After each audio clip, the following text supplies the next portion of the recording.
Renungan Pagi Maranatha oleh Ellen G. White, 27 Mei 2026. Mari kita berdoa. Bapa kami yang di sorga, Allah pencipta langit dan bumi, laut dan segala isinya, Allah yang maha besar, maha kuasa, satu-satunya Allah yang benar, yang kami sembah selalu melalui anak-Mu yang tunggal, Yesus Kristus. Terpujilah Yesus, anak Allah yang maha tinggi, yang adalah satu-satunya jalan dan kebenaran dan hidup bagi kami. Pada pagi hari ini, kami bersyukur boleh bangun dan berbakti dan sebagaimana membaca dan mendengarkan nasihat firman-Mu, kiranya ini menjadi pertobatan bagi kami semua untuk menguji segala sesuatu, khususnya tentang pekabaran firman-Mu. Beserta kami sepanjang perbaktian ini kehendak-Mu yang jadi, ampun kami akan dosa dan salah, karena kami berdoa hanya dalam nama anak Allah yang tunggal, Yesus Kristus, yang adalah Tuhan dan Juru Selamat kami. Amin. Renungan hari ini akan dibacakan oleh Saudara Amir Siregar. Kepada Saudara Amir, kami persilahkan. Terima kasih. Selamat pagi saudaraku yang kekasih dalam Tuhan kita Yesus Kristus. Bacaan kita hari Rabu tanggal 27 Mei 2026 berjudul Ujilah segala sesuatu. Ayatnya terdapat di dalam Matius 7 ayat 15. Waspadalah terhadap nabi-nabi palsu yang datang kepadamu dengan menyamar seperti domba, tetapi sesungguhnya mereka adalah serigala yang buas. Dalam pekerjaan di mana saya dan suami saya dipanggil oleh penyelenggaraan Allah untuk mengambil bagian, bahkan sejak awal tahun 1843 dan 1844, kami memiliki Tuhan yang merancang dan merencanakan bagi kami, dan Ia telah melaksanakan rencananya melalui agen-agen hidupnya. Jalan-jalan palsu begitu sering ditujukan kepada kami, dan jalan yang benar dan aman begitu jelas ditentukan dalam semua usaha yang berhubungan dengan pekerjaan yang diberikan kepada kami. Sehingga saya dapat berkata dengan sungguh-sungguh bahwa saya tidak buta terhadap tipu daya setan, maupun terhadap jalan dan pekerjaan Allah. Kami harus menggunakan setiap kemampuan pikiran, bergantung pada hikmat dari Allah untuk menuntun kami dalam penyelidikan. Karena kami harus meninjau berbagai teori yang diperhatikan, menimbang kelebihan dan kekurangannya dalam terang yang bersinar dari firman Allah, dan hal-hal yang Allah nyatakan kepada saya melalui firman-Nya, dan kesaksian-kesaksian, agar kami tidak tertipu maupun menipu orang lain. Kami menyerahkan kehendak dan jalan kami kepada Allah, dan dengan sungguh-sungguh memohon pertolongan-Nya, dan kami tidak pernah mencari dengan sia-sia. Bertahun-tahun pengalaman yang menyakitkan dalam hubungan dengan pekerjaan Allah telah membuat saya mengenal segala macam gerakan palsu. Berkali-kali saya diutus ke berbagai tempat dengan pesan, "Aku mempunyai pekerjaan untukmu di tempat itu. Aku akan menyertaimu." Ketika kesempatan itu datang, Tuhan memberikan saya pesan bagi mereka yang memiliki mimpi dan penglihatan palsu. Dan dengan kekuatan Kristus, saya menyampaikan kesaksian saya atas perintah Tuhan. Selama 45 tahun terakhir, saya harus menghadapi orang-orang yang mengaku memiliki pesan teguran dari Allah bagi orang lain. Bentuk fanatisme keagamaan ini telah muncul berulang kali sejak 1844. Setan telah bekerja dengan banyak cara untuk menegakkan kesalahan. Beberapa hal yang diucapkan dalam penglihatan itu memang terjadi. Tetapi banyak hal tentang waktu kedatangan Kristus, akhir masa kasihan, dan peristiwa-peristiwa yang akan terjadi terbukti sepenuhnya palsu. Karena itu perhatikanlah cara kamu mendengar. Lukas 8 ayat 18 adalah nasihat Kristus. Selidikilah dengan saksama. Ujilah segala sesuatu. 1 Tesalonika 5 ayat 21. Inilah nasihat Allah. Akankah kita memperhatikannya? Demikianlah bacaan renungan pagi kita pada pagi hari ini. Terima kasih dan Tuhan Yesus memberkati. Terima kasih atas penatelanan Saudara Amir. Tuhan Yesus memberkati. Selamat pagi saudaraku dalam Tuhan. Renungan pagi hari ini adalah suatu nasihat yang wajib bagi setiap umat Allah untuk dilakukan. Paulus berkata dalam 1 Tesalonika 5 ayat 21 yang berbunyi, "Ujilah segala sesuatu dan peganglah yang baik." Dan inilah teladan dari umat-umat di Berea. Kisah 17 ayat 11 berkata, "Orang-orang Yahudi di kota itu lebih baik hatinya daripada orang-orang Yahudi di Tesalonika, karena mereka menerima firman itu dengan segala kerelaan hati, dan setiap hari mereka menyelidiki kitab suci untuk mengetahui apakah semuanya itu benar demikian."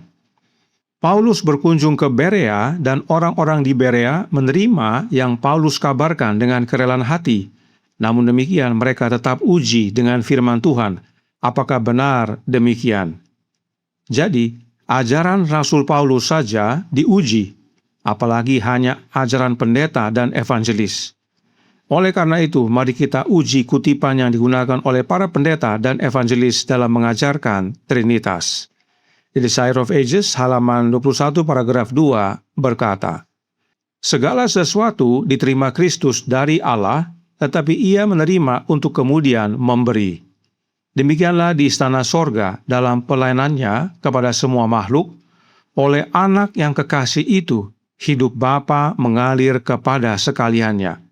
Melalui anak itu, hidup tersebut kembali pula dalam rupa puji-pujian dan pelayanan gembira, gelombang kasih yang meluap-luap kepada sumber besar dari semuanya.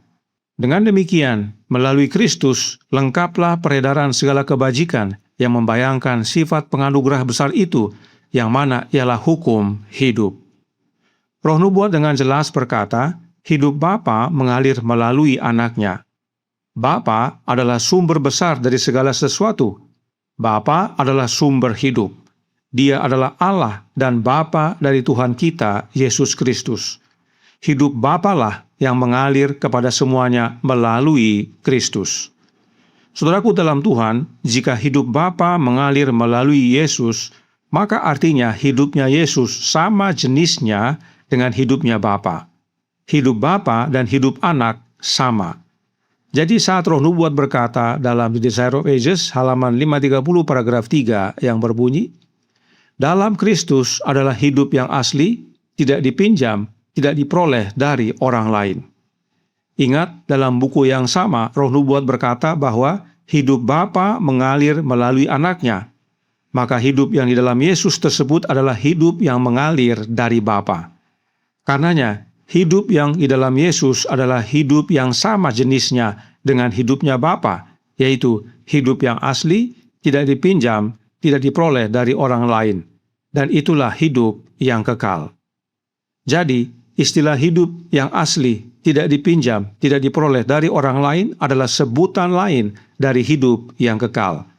Itu sebabnya kita bisa memiliki hidup yang asli, tidak dipinjam, dan tidak diperoleh dari orang lain tersebut. Perhatikan Roh Nubuat menjelaskan dalam Science of the Times tanggal 8 April tahun 1897 paragraf 2 berbunyi, "Di dalam Dia adalah hidup yang asli, tidak dipinjam, tidak diperoleh dari orang lain. Hidup seperti ini bukan bagian manusia. Manusia dapat memiliki hidup itu hanya melalui Kristus. Manusia tidak bisa mendapatkannya sebagai upah. Itu diberikan kepada manusia sebagai pemberian cuma-cuma jika dia percaya dalam Kristus sebagai juru selamat pribadi. Inilah hidup yang kekal itu, yaitu bahwa mereka mengenal Engkau, satu-satunya Allah yang benar, dan mengenal Yesus Kristus yang telah Engkau utus." Yohanes 17 ayat 3.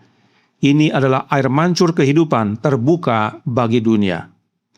Jadi, saudaraku dalam Tuhan, hidup yang asli, tidak dipinjam, tidak diperoleh dari orang lain itu dapat menjadi bagian kita.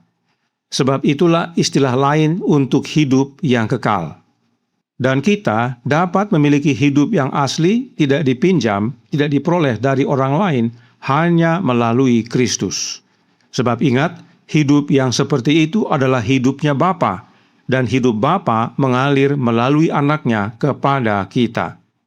Jadi, kutipan ini yang menyatakan bahwa dalam Kristus adalah hidup yang asli, tidak dipinjam, tidak diperoleh dari orang lain, bukan bukti Trinitas. Buku Kerinduan Segala Zaman atau The Desire of Ages sama sekali tidak mengajarkan Trinitas. Karenanya, uji saudaraku, sebab ini berhubungan dengan keselamatan. Satu lagi kita uji.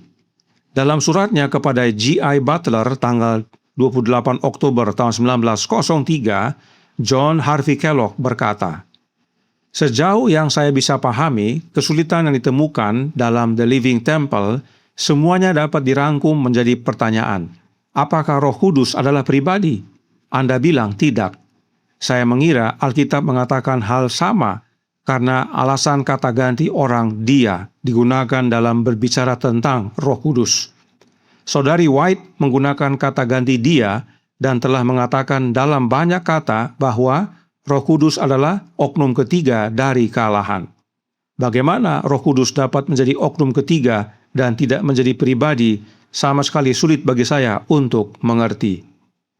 Nah, apakah Nyonya White setuju dengan Kellogg, khususnya tentang oknum ketiga dari kealahan? Apakah yang Kellogg maksudkan sama dengan yang Nyonya White maksudkan? Manuskrip 46 tahun 1904 paragraf 7 berkata, "Saya, yaitu Nyonya White, sangat menyesal bahwa Living Temple keluar sebagaimana yang direncanakan dan diedarkan, dan yang terburuk, yang paling melanda hati saya adalah pernyataan yang dibuat mengenai buku itu. Buku itu berisi pendirian-pendirian pengajaran Nyonya White.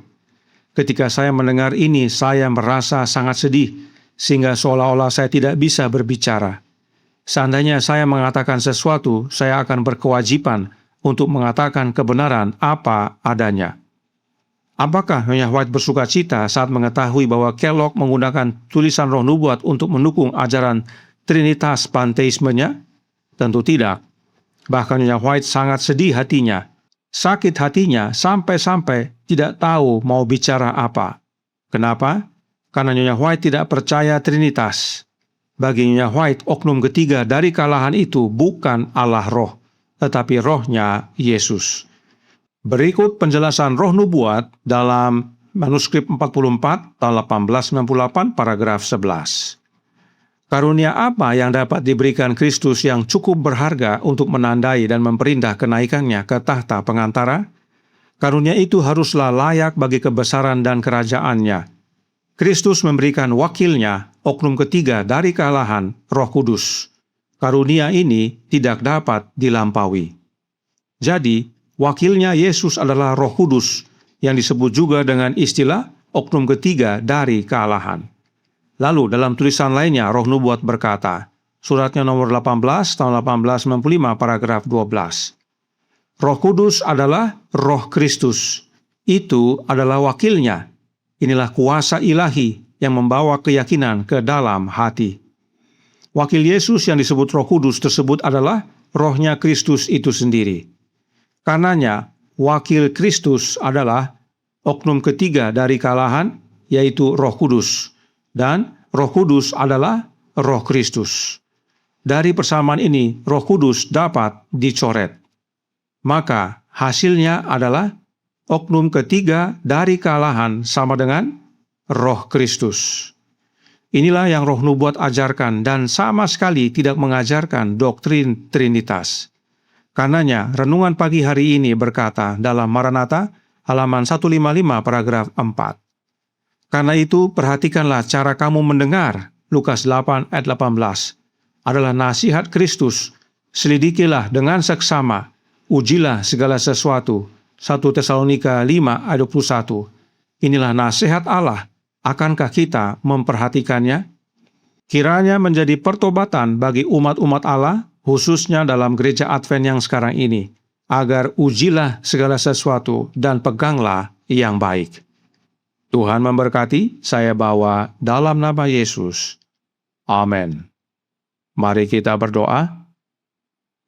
Bapa kami yang di sorga, Allah pencipta langit dan bumi, laut dan segala isinya, Allah yang maha besar, maha kuasa, sumber segalanya, yang kami sembah selalu melalui anak-Mu yang tunggal, Yesus Kristus.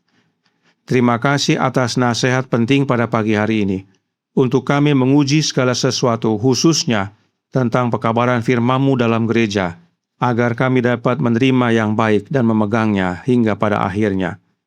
Karenanya tolong kami ya Bapa, karuniakanlah roh anak-Mu dalam hidup ini, sebab hanya rohnya Kristus yang dapat menuntun kami dalam seluruh kebenaran. Rohnya Kristus itulah roh kebenaran, oknum ketiga dari kalahan, yang adalah wakilnya Yesus yang Yesus curahkan kepada kami semua, agar Dia dapat beserta kami sampai kesudahan. Beserta kami sepanjang hari ini kehendak-Mu yang jadi, ampun kami akan dosa dan salah, karena kami berdoa hanya dalam nama Anak Allah yang tunggal, Yesus Kristus, yang adalah Tuhan dan Juru Selamat kami. Amin.